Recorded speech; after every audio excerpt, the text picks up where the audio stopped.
안녕하세요. 김명선 목사입니다. 한 주간 동안 안녕하셨어요? 오늘도 변함없이 기독교 복음의 핵심 진리 로마서를 강의하겠습니다. 오늘의 본문 내용은 로마서 3장 21절에서 31절, 굉장히 중요한 내용이 되겠습니다. 본문 내용은 이렇습니다. 이제는 율법 외에 하나님의 한 의가 나타났으니 율법과 선지자들에게 증거를 받은 것이라.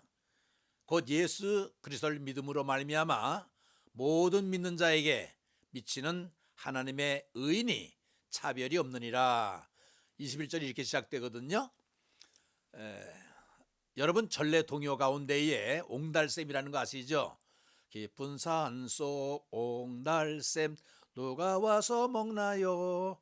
새벽에 토끼가 눈 비비고 일어나 세수하러 왔다가 물만 먹고 가지요. 이 동요인데요. 잘 부르지 못해서 죄송하지만은 아침에 토끼가 일어나서 세수하러 왔는데 세수하려다 보니까 너무 세수하기는 아까워서 물만 먹고 간 것이 아닌가 전 나름대로 해석을 하는데 그게 문제가 아니고요. 숲속에 발견된 옹달샘. 왜 이런 말씀을 드리는 거 하니 울창한 숲속에 옹달샘이 있듯이 울창한 기독교 교리 로마서의 그 구원의 도리 가운데에 옹달샘이 있습니다. 핵심이 있어요. 그것이 바로 무엇인가 하니 오늘 그 말씀 드리려고 하는 겁니다. 사도 바울의 사상이 구원의 도리가 로마서에 집중되어 있잖아요. 그 로마서라고 하는 큰 교리 속에 가장 중요한 부분이 있는데 바로 옹달샘, 숲속의 옹달샘처럼 로마서 가운데 구원의 도리를 가르쳐주는 믿음의 의가 옹달샘처럼 이렇게 차지하고 있는 부분이 바로 로마서 3장 21절의 말씀이 되겠습니다. 이제는 율법 외에 하나님의 한 의가 나타났으니 바로 이 부분입니다. 율법 외에 하나님의 한 의가 나타났다고 그랬습니다. 여기 하나님의 의라고 하는 것은 여러분 어려우면요 복음이라고 해석해도 돼요. 율법 외에 하나님의 한 복음이 나타났으니 이렇게 해석이 되는데 율법 외에 다른 것에 의가 나타나는데 요 율법에서 의를 넘어오는데 얼마나 걸렸느냐? 여러분 1300년이 걸렸습니다. 웬고하니 아브라함이 부름을 받았을 때가 BC 2060년경으로 보고 있거든요. 그 다음에 모세가 호렙산에서 율법을 받은 것이 1250년 BC. 그러니까 예수 그리스도가 났을 때부터 BC 1250년인데 예수님께서 33년의 생을 골고다에서 마쳤기 때문에 그것을 더하면 약 1300년이기 때문에 율법 외에 하나님의 한 의가 나타났다 했을 때 이 사이는 약 1300년이 되는 것입니다. 그런데 이 율법과 의가 어떻게 다르냐? 율법과 의를 비교하면요, 율법은 야구공에 비하면 의는요 축구공에 비유할 수 있어요. 또 그 가치로 얘기하면 율법은 진주로 얘기한다면 이 하나님의 의는요 다이아몬드로 비교할 수 있어요. 엄청난 가치지요.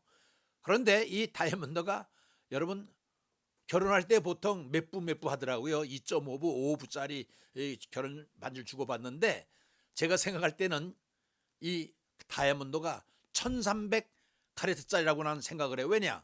율법에서 의로 오기까지 1300년이 걸렸으니까.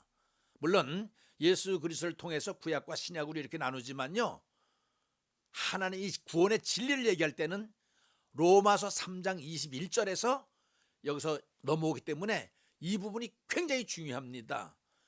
그래서 그렇게 비교를 하는데요, 로마서 3장 21절이죠 말씀이. 근데 로마서 3장 20절까지 바로 전절까지 1300년이 걸린 거예요.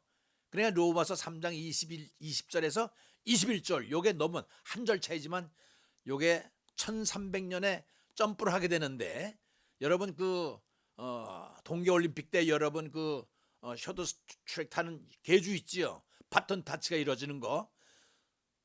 1300년 동안 흘러온 율법이 로마서 3장 20절에서 바톤 타치를 의가 해요. 복음이에요. 그러니까 1절 차이지만은 그 사이는 1300년이다. 가치는 아까 내가 이 다이아몬드와 그다음에 이 진주를 비교했는데 왜 그런가 하니 그 근거가 있어요. 히브리서 10장 1절에 보면 율법은 그림자, 의는 실체라고 그랬어요. 그러니까 율법은 그림자에 비교한 것이고 의가 실체가 얼마나 중요해요. 이건 가치로 볼 땐 상상할 수 없는 건데 이게 이때 나타난 거예요. 그러니까 구원사가 로마서 3장 21절 1300년 전 호렙산에서 모세 율법 받은 것이 1300년 후 골고다에서 이제 시작이 되는 거니까 이것이 얼마나 중요한지 몰라요. 그래서 결국은 구원은 로마서 3장 21절에서 전개된다 이렇게 생각하면 틀림이 없습니다. 그만큼 중요해요. 그래서 그런데 이것은 율법과 선지자들에게 증거를 받은 것이라 여기서 나타난 것이 아니라 여러분 이미 증거가 됐는데 좀 말씀을 해야 되겠어요. 여러분 의라고 하는 거 있죠. 내가 그랬죠. 의는 어려우니까 복음이라고 해석하면 돼요. 복음은 또 뭐냐? 복음은 예수 그리스도다. 왠가 하니 로마서 1장 17절에 그랬잖아요. 복음에는 하나님의 의가 나타났으니. 그러니까 복음은 의예요. 또 의는 뭐냐? 마가복음 1장에 보니까 하나님의 아들 예수 그리스도의 복음이라 했기 때문에 이 복음은 예수 그리스도입니다. 그런데 이렇게 예수 그리스도가 나타났는데 의가 뭐냐 했을 때 여러분 딱 두 가지를 정의하고 있어야 돼요. 많은 사람들이 저한테 와서 의가 무엇입니까 묻는데 여러분 의를 물으면 복음이라고 얘기하고 예수 그리스도 얘기는 뭐 표면적인 거고요. 그 개념적인 거고요. 진짜 이 복음의 내용을 설명하려면 두 가지를 설명해 줘야 돼요. 하나님의 의의 개념, 컨셉션, 데피니션 얘기해야 되고 하나는 어떻게 구도가 흘러가느냐, 패러다임을 얘기해 줘야 돼요. 그러면 개념이 뭐냐 했을 때 제가 7편에서 말씀드렸지요. 하나님의 의가 뭐냐 했을 때 첫째, 의로운 하나님께서 예수 그리스도를 십자가에서 피 흘려 주심으로 인하여 죄인을 의롭게 하심으로 구원시킨다. 1, 2, 3, 4 요 네 가지 요소가 반드시 들어가야 된다 하는 것이 의의 개념이라고 했고요.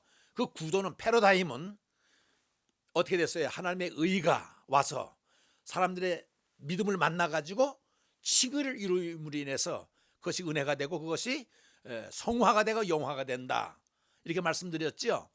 하나님의 의가 그 자체로서는 큰 의미가 없는데 하나님의 의가 인간에게 주어져 가지고 믿음으로 만날 때 큰 의미가 이루어지는 것입니다. 여러분 혹시 대학 다니실 때 한 고등학교 때에 김춘수라고 하는 한대 시인을 아는지 모르겠어요. 김춘수의 그 시 가운데 꽃이라고 하는 시가 있습니다. 이렇게 되는데요. 내가 그의 이름을 불러주기 전에는 그는 다만 하나의 몸짓에 지나지 않았다. 내가 그의 이름을 불러주었을 때 그는 내게 와서 꽃이 되었다. 내가 그의 이름을 불러준 것처럼 나의 이 빛깔과 이 향기에 맞는 누가 나의 이름을 불러다오. 그에게로 가서 나는 꽃이 되리라. 우리들은 모두가 무엇이 되고 싶다. 너는 나에게, 나는 너에게 잊혀지지 않는 하나의 의미가 되고 싶다. 바로 이 마지막 소절입니다. 의미가 되고 싶다. 아무것도 아닌 몸놀림에 불과했지만 다가가서 만남을 줬을 때 꽃이 되고 의미가 됐던 것처럼 하나님의 의가 사람의 믿음을 통해서 비로소 이 하나님의 의가 의미를 갖게 된 겁니다. 이렇게 생각하면 돼요. 한 여자와 한 남자가 만나서 결혼을 해서 가정을 이루고 아이를 낳아 생육하고 번성하며 행복하게 살았다. 이 패러다임을 갖다가 이렇게 적용할 수 있어요. 하나님의 의가 사람의 믿음을 만나 칭의를 이루고, 그렇죠?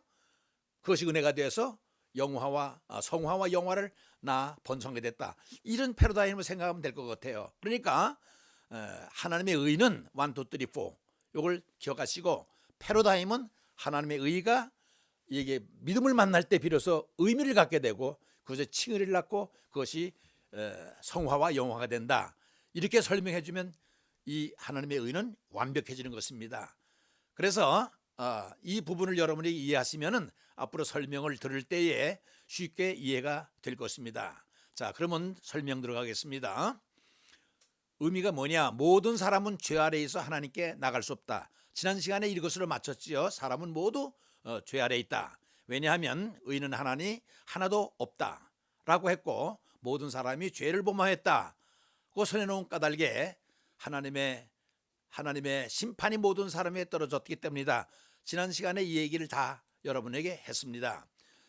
그러므로 인간 위에는 죄가 지배하고 있고 사망이 다스리고 있다.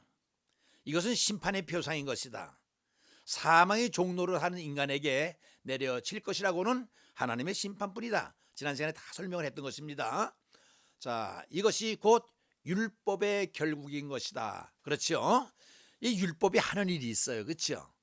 아까 3장 20절에 와서 바톤 타치가 됐다고 그랬죠. 21절에 딱 율법이 하는 일이 뭔가 하니 죄를 드러나게 한 거예요. 그런데 바톤 타치 탁 함으로 인해서 복음이 그 드러나는 율법을 없애는 역할을 해요. 이게 얼마나 절묘한 조합입니까? 그래서 율법의 결국인데 율법 아래서 율법을 살아가는 것 가는 인간의 삶에는 아무런 희망도 의미도 없게 된 것이다.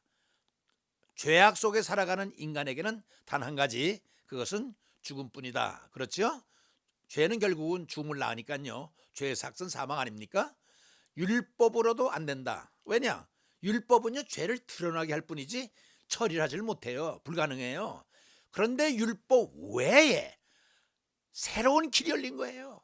이것이 3장 20절 율법에서 봤던 터치가 되어버리나야 의가 3장 21절에 드러나기 때문에 로마서 가운데 가장 중요한 부분이 이 부분이라고 하는 것입니다.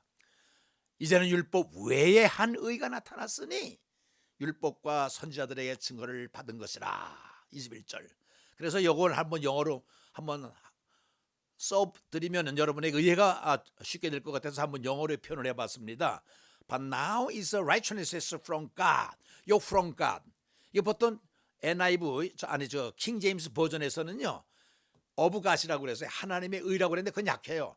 From God이라는 게 좋습니다. 왜냐하니 이 하나님의 의는 하나님으로부터 출발되기 때문에 from God. 이게 NIV 표현인데요. 이게 더 정확한 것 같아요. Apart from now, apart from law. 율법과는 관계가 없는 이것을 갖다 NIV에서는요 without law라고 그랬어요. 율법과는 상관이 없는 그 하나님의 브루톤 righteousness는 has been made down, known, has been made known. 현재 완료 수동을 쓰고 있어요. 그렇죠? 알려진 거야. 여기까지. 누구에게? to. 누구에게? which the law, 율법과 and the prophets. 요거는 prophets는 선지자들이죠. testify. 율법과 선지자들에게 이미 증거가 된 하나님의 의. 이게 주어는 righteousness예요. 그렇죠? 그것이 from God으로 설명을 하고 있고 그렇죠? 그렇기 때문에 apart from law. 율법과는 상관이 없는. 그래서 한글 성경에 이제는 율법 외에 한 의가 나타났다. 엄청난 게 나타났다고 그래서 제가 다이아몬드로 표시했고 1300년 만에 드디어 나타났으니 이게 얼마나 놀라운 일입니까? 그런데 이것은 율법과 선지자들에게 증거를 받은 거라고 그랬어요. 자, 그럼 다음에 또 보겠습니다. 그랜필드라고 하는 교수는 이 구절을 로마서의 전체 주요부의 중심임의 핵심이라고 그랬어요. 왜 그랬을까요? 1300년 동안 율법이 지배해왔는데 봤던 타치가 의로 이루어짐으로 해서 여기서 구원사가 전개되기 때문에 구약과 신약 이건 예수님을 중심으로 나눈 것이고 구원사의 교리적으로는 3장 21절에서 이루어지기 때문에 이분은 그랜필드 교수는 중심이라고 그랬어요. 로마서의 중심의 핵심이다. 또 레온 모리스라고 하는 교수는 아마도 지금까지 씌어진 모든 글 가운데 가장 중요한 문단일 것이라고 했습니다. 여러분 저도 읽을 때 그냥 쓱 읽거나 하면 이게 발견이 안 돼요. 그런데 율법 외에 다른 한 의라고 하는 것이 확 들어오면서 하나님의 의가 쫙 이게 보이는 거예요. 더군다나 이 의라고 하는 것은 두 군데서 설명하고 있죠. 로마서 1장 17절에서 복음에는 하나님의 의가 나타났으니 믿음에서 믿음에 이르나니 믿는 의는 믿음으로 살리라. 이건 의의 개념을 얘기했고요. 요 옹달샘 여기는 이 의가 누구로부터 왔으며 어떻게 될까 구체적으로 쫙 설명해 주기 때문에 로마서 3장 21절로부터 31절은 정말 이 하나님의 의를 생각하는 옹달샘이에요. 얼마나 귀중한지 몰라요. 이거 그냥 쓱 읽어나가면 이게 눈에 안 들어옵니다. 그렇기 때문에 이런 교수들은 벌써 이게 중심이면 핵심이라는 거예요. 로마서의 중심이고 구원사의 핵심이고 신구약을 나누는 핵심이 되는 거예요. 얼마나 중요합니까? 여러분 이해하셨죠? 그러니까 오늘 굉장히 중요한 말씀을 여러분 듣는 것입니다. 이 부분의 핵심 표현은 하나님의 의인데 이 말은 로마서 1장 17에서 처음으로 나온 것으로 복음에는 하나님의 의가 나타나서 믿음으로 믿음에 일어나니, 이 믿음으로 두 번 나오는 이유가 뭐라고 그랬어요? 하나님의 의가 받아들여진 믿음으로, 고백된 믿음으로 로마서 10장 10절 마음으로 믿어 의에 이르고 입으로 신의 구원에 이른다 하기 때문에 받아들이는 믿음으로 또 표현되는 믿음, 이 믿음에서 믿음에 이르게 나느니 기록된 바 오직 의는 믿음으로만 살리하리라. 이게 처음에 나왔지만 개념이고요. 두 구절 모두 지금 1장 17절하고 지금 3장 21절 율법에 다른 의가 나타났다는 이 두 절이 얼마나 중요한지 몰라요. 그래서 하나님으로부터 난 의, righteousness from God. 왜 from을 지나게 했냐면 하나님으로부터 시작이 돼요. 복음의 시작은 그게 중요해서 of God이라고도 할 수 있지만은 from God이 더 정확해요. 하나님이 죄인들을 자신 앞에서 의로 운 상태가 되도록 하기 위해서 구원사에게 주도권을 주신 것을 강조한다. 왜? 하나님으로부터 나왔기 때문에 이 하나님의 의에 구원사의 주체는 하나님이라는 거예요. 두 구절 모두 그분의 의가 나타나는데 revealed 나타났다. 아까 그랬죠? made known 밝힘으로써 그것이 새로운 길이 아님을 나타낸다. 율법 외한 의 얼마나 중요한지 모른다고 했으면 다이아몬드가 나온 겁니다. 그것은 여기까지 최고의 권위와 위엄으로 알려진 율법보다 같은 무게 이상. 이건 뭐냐면 이건 뭐라고 그랬어요? 이거는 이 진주라면 이건 다이아몬드라요. 몇 카레트짜리? 1300카레트짜리라고 내가 중요성을 강조했습니다. 왜? 이것은 율법은 그림자고 이건 실체니까. 히브리서 10장 1절에 보세요. 참형상이라고 그랬어요. 율법은 그림자, 의는 참형상. 참형상이 진짜 아닙니까? 그래서 제가 다이아몬드라고 표현한 것입니다. 그것이 드디어 나타났다는 거예요. 이 얼마나 놀라운 일입니까? 그것은 전혀 새로운 것이지만 지금 막 나타난 새로운 것이 아니라 구약과 율법과 선지자들을 통해 이미 알려진 새로운 것이라는 것입니다. 근데 여러분 구약의 율법과 선지자들이라고 그랬는데 이거 나중에 좀 설명해 드릴게요. 자, 다음을 보십시다. 두 번째는 새로운 길, the new way라고 그랬는데 그것은 하나님께 나가는 새로운 길이다. 그것은 구원의 길이며 그 길은 예수 그리스도시다. 예수께서 가라사대 나는 길이요 진리요 생명이니 나로 말미암지 않고는 아버지께로 갈 자가 없다. 여러분 제가 까맣게 칠해놓은 거 있죠. 길, 진리, 생명. 예수 그리스도의 이름이 그리스도의 이름이 예수 그리스도세요. 그것은 이름의 뜻이 뭐냐면 마태복음 1장 23절에 보니까 죄악 가운데서 너희 백성들의 죄악 가운데서 건지실 자, 그걸 예수라고 그랬어요. 그런데 저는요 예수님에게 예명을 하나 제가 정했어요. 예수님의 다른 이름은 길진생이다. 길, 진리, 생명. 왠고하니 제 이름이 김명선인데 성은 김이고 명선, 밝을 명, 착할 선, 밝고 착하게 살아라 이런 뜻이죠. 요 예수님 이름도 길진생 제가 전했어요. 왜냐하면 이 길로 가면 진짜로 생명을 얻는다. 그래서 길진생. 그래서 제 나름대로 예수님의 이름을 길진생이라고 그랬어요. 이 길로 가면 진짜로 생명을 얻는다. 어떻게 동의하십니까? 이해가 가세요? 자, 영어에 보니까 이렇게 됐어서 I am the way and the truth and the life. No one comes to the Father except through me. 이거 보면요. 영어에는 보통 세 가지를 얘기하면 이거 and 이거. 네 가지 얘기하면 하나 둘 셋 얘기하고 마지막 앞에 and를 붙여요. 10가지면 9가지를 얘기하고 마지막 10개 전에 and 이렇게 얘기를 하는데 요거는 the way and the way true and the life. 매번마다 and를 넣은 것은 예수 그리스도가 독립체로서 그만큼 중요하기 때문에 매번 and로 연결시킨 것도 중요하고요. 오긴 오는데 except 예수 외에는 안 된다고 그랬는데 강조에 through를 집어넣었어요. 예수를 통하지 아니하고는 안 된다는 거예요. through. 여러분 아셨지요? 예수님 없이는 구원이 없는 거예요. 상천하지에 예수 외에는 구원받을 자가 없는 거예요. 그런데 그 새로운 길은 두 가지 진리를 내포하고 있습니다. 첫째는 예수 그리스도를 믿음으로 말미암아 모든 믿는 자에게 미치게 된다. 이거 다른 하나는 하나님의 의가 의롭다 함을 받은 것과 동일시된다. 이꼬르라는 거 이거든요. 믿음은 벌써 아까 그랬죠. 하나님의 의가 사람의 믿음을 만나면 동일시돼 가지고 의가 돼버리는 거예요. 그래서 아까 의미가 있다고 내가 김춘수 시를 인용을 했지요. 바로 그렇듯 되겠습니다. 그것은 불의한 자를 정당하게 의롭다 하시는 것과 의롭지 못한 자를 의롭게 만드시는 그분의 의로운 방식이다. 이해되셨어요? 불의한 자를 정당하다, 의롭지 못한 자를 의롭다 하는 하나님의 특별한 방법이라는 거예요. 그것이 하나님의 의인 것인데 예수 그리스도에게서 하나님의 의가 나타났다는 것입니다. 예수 그리스도를 믿음으로 그 의를 부여받은 것이죠. 자, 그럼 또 계속해서 보겠습니다.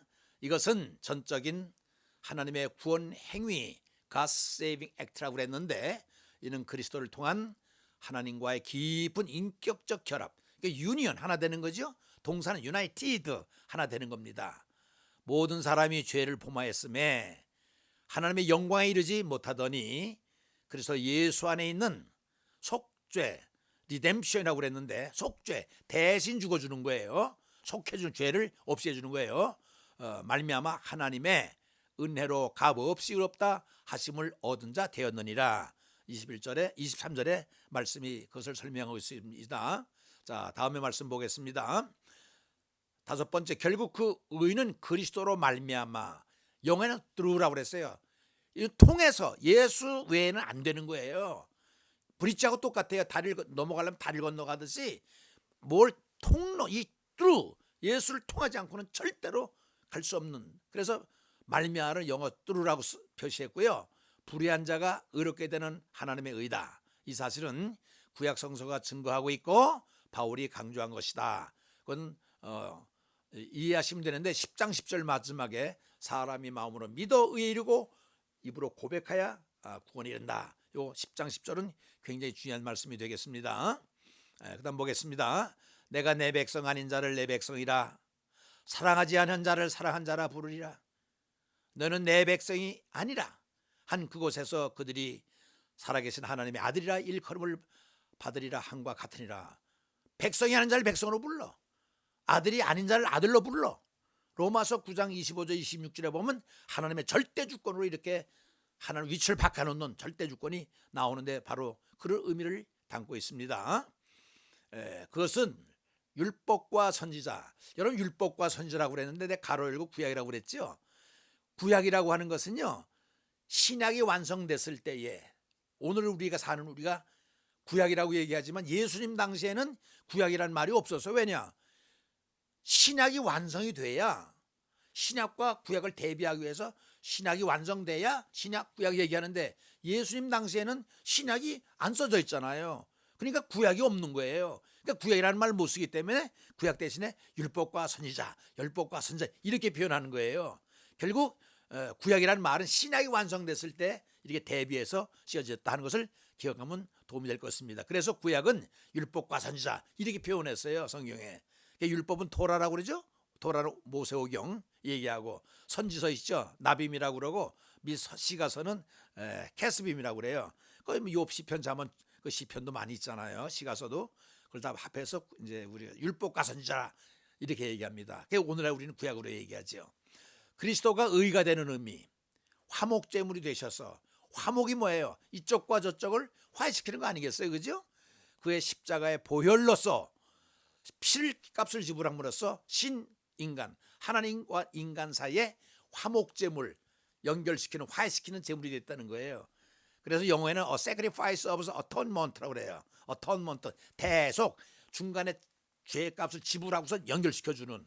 그래서 이거 또 이런 말을 쓰는데, propitiation, 요 T는요 발음을 안 해요. 묵음이에요. 이게 propitiation은 뭐냐면 달랜다야. 누굴 달래? 하나님의 분노를 달래는 거죠. 그리고 redemption, 이것은 구속. 그러니까 피값을 지불해서 대신 죄를 갚아주고 사람을 구한다는 redemption 이런 뜻이 되겠습니다. 그건 나중에 다 사전을 찾아보시면 알게 될 것입니다. 피라고 하는 것은 십자가에서 흘리신 보혈의 피지요. 피는 속죄의 중요성으로서 중심 요소로 피는 생명이다. 여러분 항상 기억할 것은 생명은 피에 있습니다. 레위기 17장 10절 11절 잊어버리면 안 돼요. 왜냐하면 생명은 피에 있나니, 생명이 피에 있는 거예요. 그 여러분 당뇨병 걸리고 고혈압 걸리고 심근경색 다 피에서 와요. 왜? 그 생명의 근원이거든요. 그 때문에 피가 잘못 되면요 생명 위협이 와요. 근데 중요한 것은 레위기 17장 1절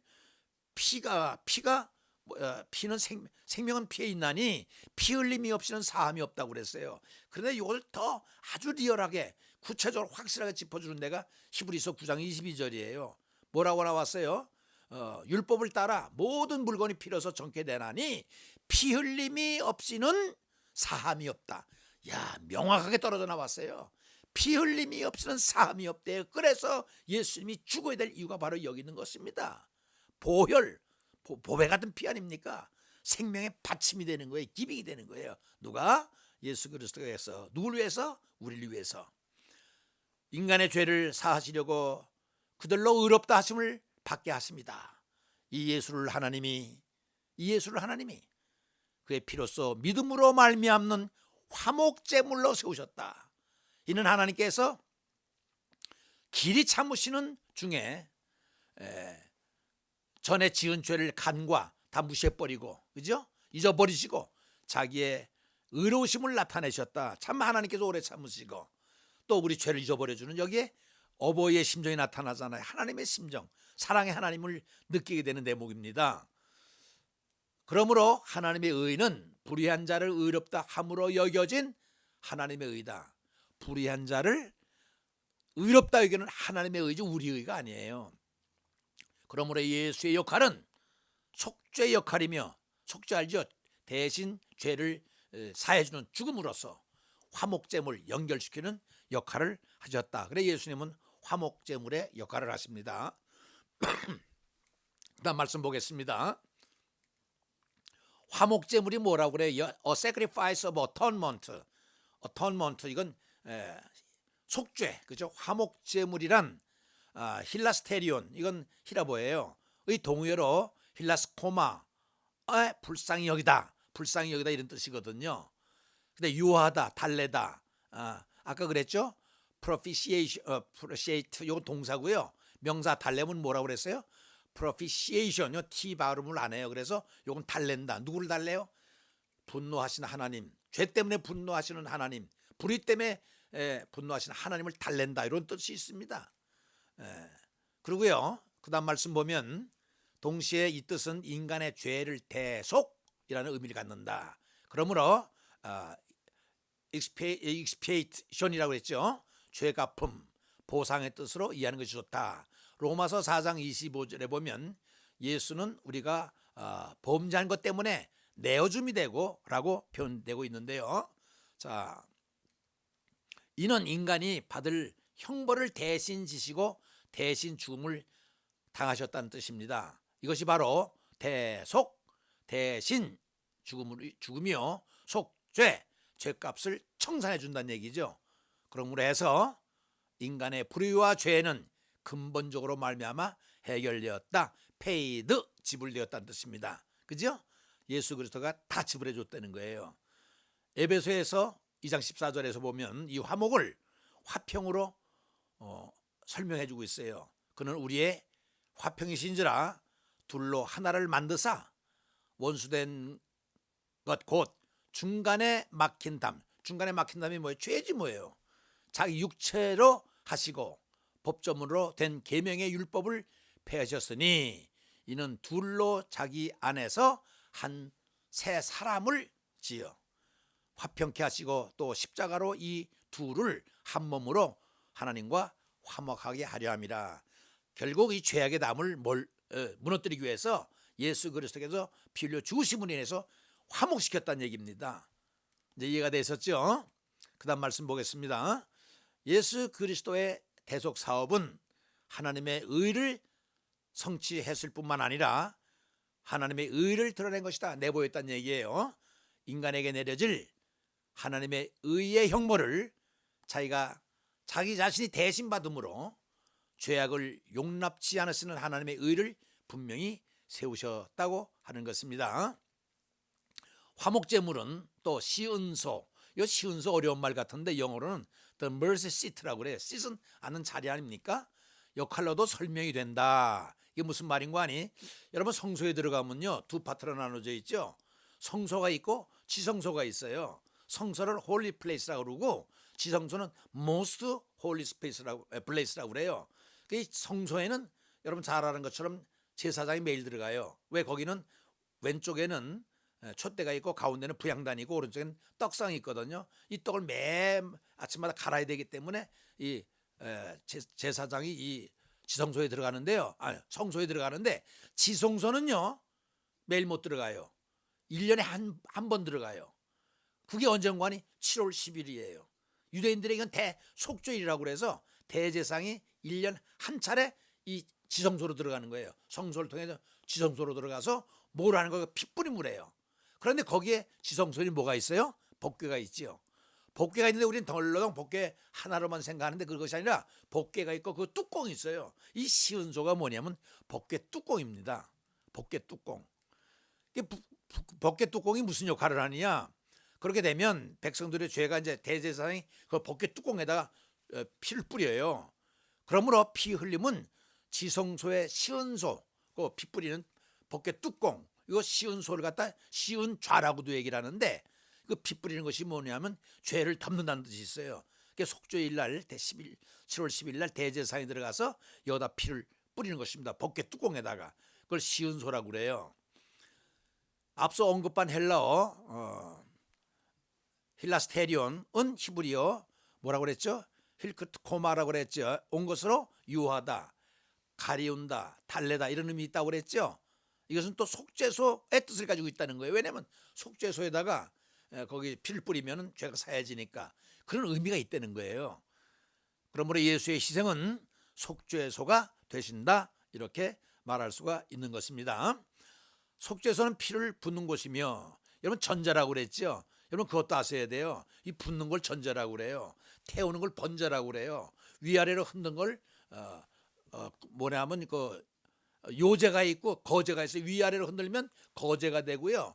앞뒤로 흔들면 요제가 돼요. 이 천주교 여러분 영화 같은 거 보면 신부님이 그 제사장이 이 향을 갖다 이렇게 흔들죠. 이건 뭐예요? 요제야. 위로 흔들면 이건 거제예요. 근데 이 붓는 건 포도주를 붓는다, 기름을 붓는다. 이건 전제예요. 태우면 이거는 번제예요. 요 드리는 방식을 여러분 알고 있으면 도움이 되는데 속죄에다 피를 부르는 거예요. 전제.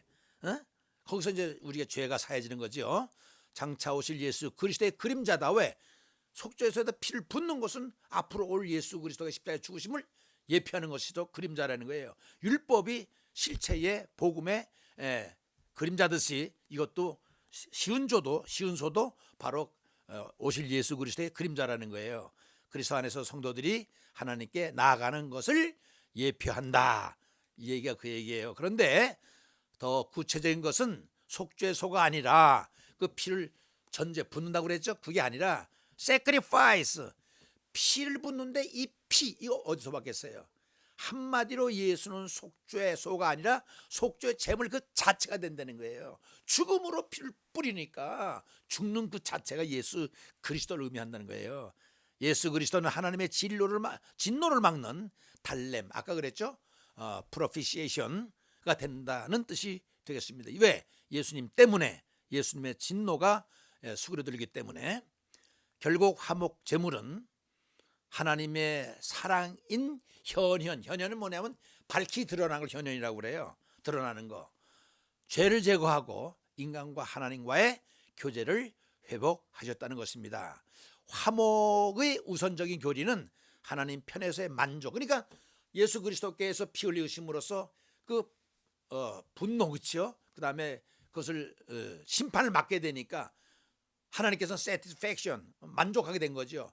이로 충족시켰다는 얘기예요. 그래서 redemption, 이거 속죄입니다. reconcile, 이건 뭐냐면 달래므로써 속죄함으로써 죄값을 지불하는 걸 reconcile이라고 그래요. 하나님의 공의성의 만족을 예수의 희생 제물로 완성이 되는 거지요. 이제 아셨어요? 그러니까 예수 이 피값을 지불함으로써 하나님의 의를 이룬 거예요.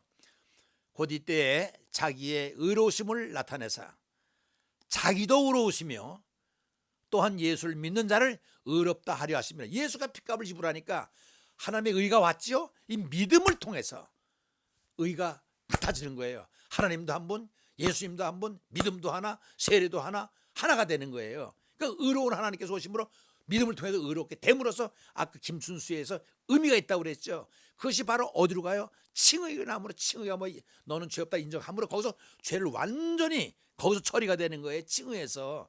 그래서 그걸 은혜라고 그러는 거예요. 칭의 나오네요. 칭의를 통한 믿음 나오는데 그런즉 자랑할 때가 어디냐? 있을 수가 없느니라. 무슨 법으로냐? 행위로냐? 아니라 오직 믿음의 법으로니라 그랬죠. 그러므로 사람이 의롭다 하심을 얻은 것은 율법의 행위에 있지 않고 믿음으로 되는 줄 우리가 인정하노라. 믿음을 통해서 이루어진다는 얘기예요. 행위로 아니라는 거예요. 이건 여러 번 말씀드렸습니다. 멸망받아야 할 마땅한 인간에게 드디어 하나님의 의가 나타난 거지. 의가 복음이 나타난 거예요. 죽어 마땅한 인간에게 새로운 계시를 나타내신 것인데 그 계시는 예수 그리스도를 통한 복음인 것이다. 하나님의 은혜로 말미암은 복음 곧 예수 그리스도다. 여러분 이렇게 알아두면 돼요. 하나님의 의가 뭐냐? 그것은 복음이다. 복이 뭐냐? 예수 그리스도다. 이렇게 알아두면 정리가 되겠습니다. 그 다음을 보겠습니다. 왜 은혜인가? 왜 은혜라고 하는가? 하나님께서 허락하신 의에 계시는 내보이는 걸 계시라고 그래요. 은혜로 값없이 주시는 복음인데 값없이 거기 나와 24절에 왜 그것을 굳이 은혜라고 강조하는 것인가? 그 이유는 바로 이것 때문에 그렇습니다. 보십시오. 어떤 의미가 있는가? 적어도 세 가지 이유에서인데요. 구원을 위해서 인간이 한 일에는 아무것도 없다. 하나도 없어. 아까 전적 타락이라고 그랬잖아요. 완전히 죽은 자가 무슨 의식이 있어요? 움직일 수 있어요? 아무것도 할 수 없어. Nothing. 인간은 스스로의 죄악과 불의로 인해 하나님의 은총을 받을 만한 가치 있는 존재도 아니야. 가치도 없고 할 능력도 없고 인간은 죄악 가운데서 빠져 하나님께서 허락하신 구속을 기대하지도 못 깨닫지도 못해. 뭐 바라볼 수가 없는 거예요. 왜? 완전 타락이라고 그랬잖아요. Total corruption. 완전 타락했기 때문에 아무 힘이 없는 거예요. 제 능력으로 할 게 없어요. 그럼에도 불구하고 하나님께서는 무조건적인 사랑을 베푸셨어요. 그래서 이것을 전적인 은혜라고 하는 거예요. 아무것도 할 수 없는 것에 오셔서 살려주니까 은혜가 아니겠어요? 대가 없이 값없이 공짜로 무상으로 그냥 얻었기 때문에 은혜라고 하는 거예요. 그런데 절대 그것이 그렇지 않다는 거예요. 무슨 말이에요? 공짜로 얻은 게 아니라는 거죠. 우리 편에서 보면 대가 없이 받은 것도 되겠지만은 하나님 편에서는 아니라는 거예요. 엄청난 대가를 지불하셨다는 거예요. 여러분 보네퍼라는 사람이 있어요. 이 보네퍼라는 사람을 말을 빌리면 값싼 은혜가 아니라 엄청나게 비싼 값비싼 은혜라는 것입니다. 계산할 수 없는 측량할 수 없는 엄청난 값을 지불했다고 보네퍼라는 사람이 얘기했어요. 근데 이 시간에 여러분 보네퍼라는 사람에 대해서 좀 설명해야 되겠는데요. 이 사람은 여러분 아시죠? 행동하는 양심 하면 바로 이 사람입니다. 행동하는 양심, 움직이는 지성, 그죠? 보네퍼. 이 젊은 신학자들이 많이 좋아하고 또 젊은 사람들이 많이 좋아하는 사람이 행동하는 양심이 아니에요. 믿습니다. 앉아서는 중얼거리는 게 아니라 움직인다는 거예요. 이 사람이 태어날 때는요. 독일에서 독일 사람이죠. 이 사람이 1906년에 태어났는데 어떤 땡과니 어느 시대를 살아보니 히틀러 시대 나치 정권 밑에 살았어요. 그래 이 사람이 공부를 많이 한 사람입니다. 신학자이고 유명한 신학자고 목회자인데 이 사람이 그 미국에 있는 유니언 신학교라고 있어요. 전통 깊은 유니언 신학교에 저 누구냐면 그 유명한 신학자들이 함께 있을 때에 그 요청을 했어요. 보네퍼 보고 독일로 돌아가지 말라고. 그랬더니 모든 이 교수직을 버리고 가겠다는 거예요. 니버라고 하는 사람이 신학자 니버라는 사람이 가지 마라. 너 가면 죽는다 했을 때 no. 그러고선 다 뿌리치고 독일로 돌아갔어요. 왜 돌아갔느냐? 이런 말하고 갔어요. 먼 훗날 우리 후손들이 암울한 우리 시대에 당신은 뭐 했냐고 물었을 때 나는 뭐라고 대답하는가? 그 갔어요. 가서 뭘 했느냐? 고백교회에 들어가서 교회로 하여금 히틀러 정권에 정하게 만들었어요. 그것뿐만 한 게 아니라 이 사람은 지하당에 들어갔어요. 어떤 지하당? 히틀러 암살단에 들어갔습니다. 들어가서 히틀러를 암살시키려고. 왜? 이 사람이 이렇게 얘기했어요. 미친 자가 운전수가 대로를 달려갈 때 내버려두면 되겠느냐? 뛰어올라서 그 사람을 제거버리고 운전대를 잡아야 역사를 살린다 해가지고, 야, 젊은 사람인데요. 그래가지고 여러분, 히틀러가 죽는 바로 전날 게스타포에 의해서 감옥 생활하다 바로 히틀러 죽는 전날 이 사람 교수에 처해서 죽음을 당했어요. 그래서 이 사람을 일컬어서 행동하는 양심 얘기를 하는데, 여러분, 그러니까 이 사람이 이 불의와 싸우는, 우리 기독교인들은 이걸 알아야 돼요. 하나님께 다 해주실 거야. 너 불의와 싸워야 됩니다. 내 자신의 불의와 싸워야 되고 이웃과 나라와 민족 불의와 싸워야 돼요. 왜? 요한일서 3장에 뭐 이런 말씀이 있어요. 죄는 불법이다. 불법을 저항하는 마다 죄를 짓나니 예수 그리스도께서 오심은 이 불법을 멸하러 왔다고 그랬어요. 그러니까 불법과 싸워야 되는 거예요. 그래서 보네포가 중요한 거예요. 행동하는 양심, 침묵하게 쓰면 안 됩니다. 불의가 싸우는 것이. 그래서 예수님 뭐라고 그랬어요? 너희는 소금과 빛이라고 그랬어요. 여러분, 내 자신이 녹지 않고 어떻게 빛을 발하며 어둠을 밝힙니까? 내가 썩지 않고 어떻게, 내가 녹지 않고 어떻게 썩는 걸 방지해요? 예수 그리스도를 믿는 사람은 불의와 싸우는 것이 역사적인 사명입니다. 우리를 그런 보네포를 통해서 배워야 돼요. 자, 여기 좀 계속 나갈 텐데 보세요. 보네포 알았죠? 받은 자에게는 값싼 은혜인 줄 모르지만 주는 자 편에서는 엄청난 대가를 지불하고 처리한 사건이기 때문에, 뭐가? 예수 그리스도를 위해서 하나님께서 그만큼 지불했다는 거예요. 그래서 영어 성경을 찾아봤어요. 얼마만큼의 대가를 지불했나 표현해 보니까 킹 제임스 버전에는 with the price, 가격을 지불했다 이렇게 표현되어 있고요. NIV에는 you were bought, 너는 너는 지불됐어. at the price, 가격을 주고 지불됐어. 그 리빙 바이블에는 with a great price, 엄청난 돈을 지불하고 너는 사줬다는 거예요. 이렇게 영어에 표현하고 있어요. 너희는 너의 자신의 것이 아니라 값으로 산 것이 되었으니 하나님께서 영광을 돌리라. 하나님께서 산 거예요. 누구 값을 지불하고? 예수 그리스도를 지불하고. 그래서 값을 주고 샀다고 했다. 값을 지불하고 찾아왔다는 얘기입니다. 그 값은 예수의 피 흘립니다. 하나밖에 없는 외아들을 피 흘려 죽게 함으로 얻은 것이다. 그걸 어찌 값으로 계산할 수 있단 말인가? 생명의 가치가 천하보다 귀하다고 성경을 말씀하지 않았는가? 여러분, 마태복음 16장 26절에 보세요. 사람이 만일 천하를 얻고도 제 목숨을 잃으면 무엇이 유익하리요? 사람이 무엇을 주고 제 목숨을 바꾸겠느냐? 목숨보다 중요한 게 없는데 우리 목숨을 위해서 예수 그리스도께 죽으셨다는 이 놀라운 사실이 하나님의 은혜라는 것입니다. 엄청난 대가를 지불했다는 겁니다. 그러니까 은혜다, 공짜로 받다 그렇게 안이하게 생각하지 말고 빚진 자의 심정을 가지고 더 열심히 예수를 잘 믿어야 됩니다. 이해하셨어요? 자, 오늘은 여기까지인데요. 네, 우리 주님과 함께 한 주간 또한 더 은혜를 나누시고 잠깐 기도하겠습니다. 거룩하신 아버지 하나님, 귀한 말씀 듣게 하심을 감사합니다. 알고 보니까 내가 거저 예수 믿게 된 것이 아니라 하나님의 사랑의 근원이 돼서 예수 그리스도를 십자가에 죽게 하심으로써 이 죄인이 의로워지고 구원을 바라볼 수 있게 됐습니다.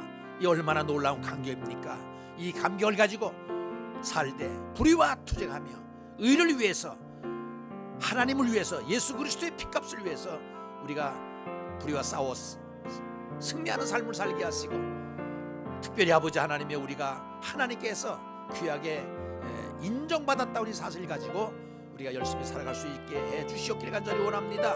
늘 기도하지만은 하나님, 이 방송을 듣는 사람 가운데서 아픈 사람을 꼭 고쳐주옵소서, 꼭 고쳐주옵소서. 저들의 절규를 헤매치 말아주시고 자유함을 얻을 수 있도록, 아픔에서 해방될 수 있도록, 불행에서 해방될 수 있도록 주여 원하옵고 소원하옵나니 아픈 사람들이 다 해방될 수 있도록 고쳐주시옵소서. 주님만이 하실 수 있습니다. 영광 찬양을 주 앞에 돌리게 하옵소서. 간절히 부탁을 드리옵고 주님께 하신 예수 그리스도의 이름으로 간구했사옵나이다. 아멘.